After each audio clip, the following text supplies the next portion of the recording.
on the television, and I thought, it's so far, it's so big, I can never get there.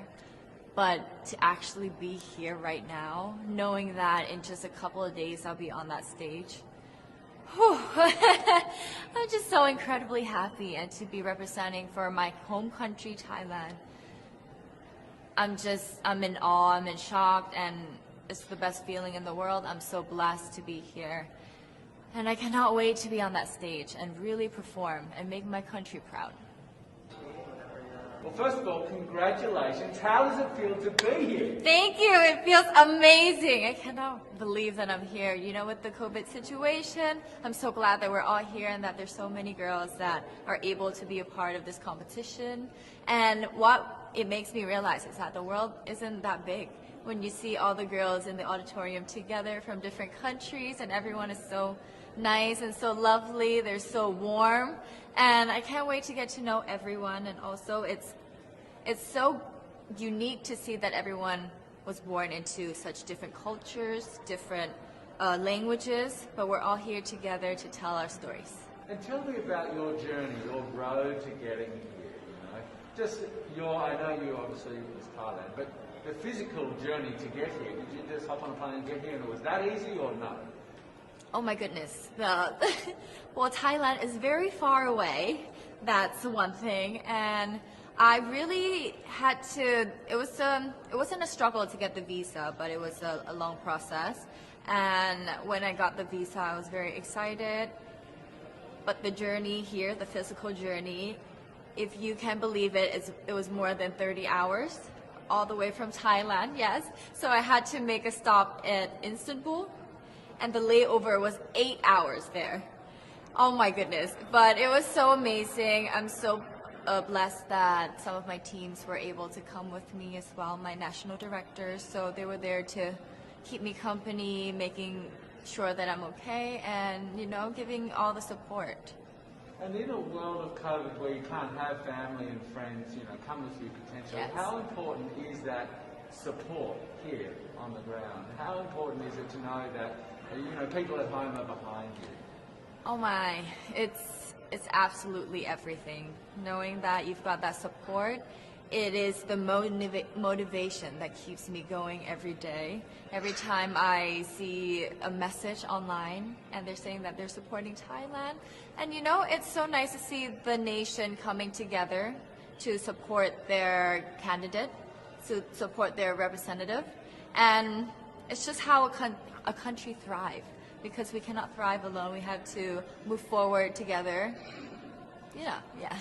So I believe, though, that there are some super fans that did make it here. Can you tell me about those super fans that are just out there? Oh, they are so amazing. Every time I come down, they would be screaming, Thailand, Thailand, Thailand. We came down here at 7:30 in the morning and they're already there. I think they're camping out there. But they've been so supportive, and I actually know quite a few of them. Some of them are big YouTubers in Thailand and flew all the way here just for the competition. But you know, pageantry is so big in my home country, and it's almost like a national sport. So the whole country gets behind it. They're very supportive, you know, and they're just right behind you. And I just want to say thank you to them for being here. I know that not a lot of people were able to be here, but I want to say thank you, because every time I walk down and I hear Thailand, it makes me smile. It puts a smile on my face, and it makes me want to make my day better. I want to go better, and I want to go in with 100% to do whatever it takes. Wonderful. One last question, a couple of last questions.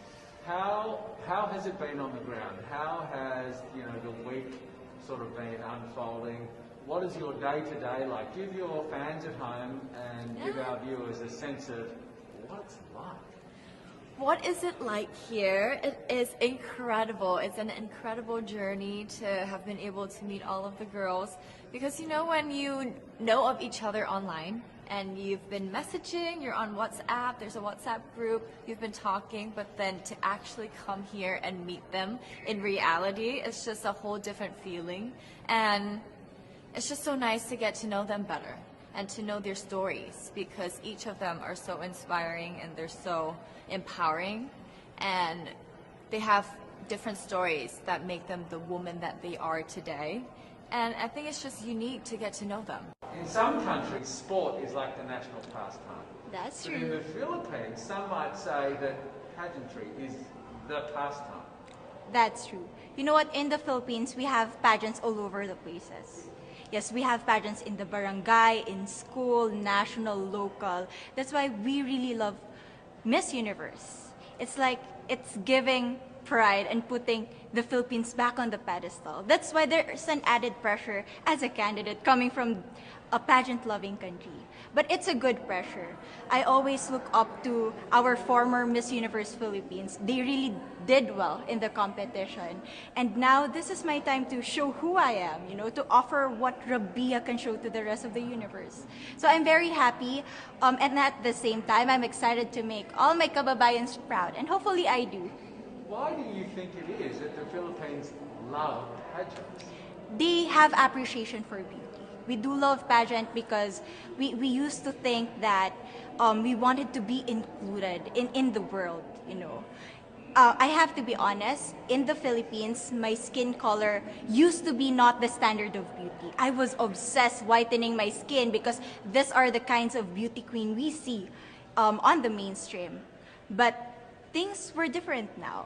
That's why I'm very proud to be a morena. In the Philippines, we call it morena. It's brown skin girl. And to be able to represent, my color, my identity as a true Filipina. Tell me about your journey to being crowned Miss Philippines. In a world that, in a country I should say, that loves pageants. That must have been a very intense process. Tell me about, your journey to being Miss Philippines. Well, my journey was crazy. You know what? I started to be a dark horse. Nobody noticed me. Nobody knows I was in the competition up until the preliminary and the coronation night. And when I won, I received different comments. Of course, there were people who didn't expect me to do well, who think that I cheated.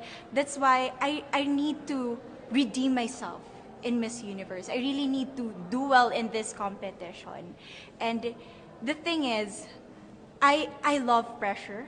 I love criticism. I get better every day with that. You tell me I cannot do that, I turn to you and I'm going to say that, no, I can do it for myself. Good for you. So how does it feel then to be on the global stage? How do you feel to be here in this moment, right now? It's crazy, but I'm overwhelmed with the support, not just from the Filipino community, but also from Thailand, Latin countries who do appreciate me as a candidate, as a person. It motivates me that I am beautiful, I can offer so much in this world, and when somebody believes in you, it gives you that extra energy to really do well and perform well. Do you have a sense with the girls, all of the girls competing, you're competing, but is there a sense of camaraderie with all of the girls? Is there a real spirit to, sort of motivate each other to do better? You know what? I have a different idea about Miss Universe. I thought it's going to be very competitive, in a healthy way, well, of course. But now I can see every girl helping each other, from fixing those hairs, from trying to zip up those outfits. It speaks of the closeness and the kind of camaraderie that we want to have. The goal of Miss Universe is not just to crown one girl, but also to build a genuine and long-lasting friendships among us. Would you say within the Miss Universe world, the contestants, is there a sisterhood? Are you sisters? There is sisterhood. I can say I was able to talk to different representatives from different backgrounds, different cultures. And despite our differences, there's so much to be highlighted in what binds us together. And that is because we want to empower women. We want to have our advocacies. We want to speak for the things that we love. And that's a celebration of women and the beauty that we have. So coming out of this week, obviously you would love to be crowned Miss Universe. Of course. And that would be wonderful, of course, for any of you. But what else will you take out of this week? What do you think you'll feel at the end of this week, regardless of the result? How will you be a different person? It's the growth and the development that I was able to have during preparing for this journey. I will be honest, there was a moment that I lost my identity because I was put under pressure. I was in that position in which I feel like I'm not good enough. I'm not a good representative of my country, but I was able to bounce back stronger.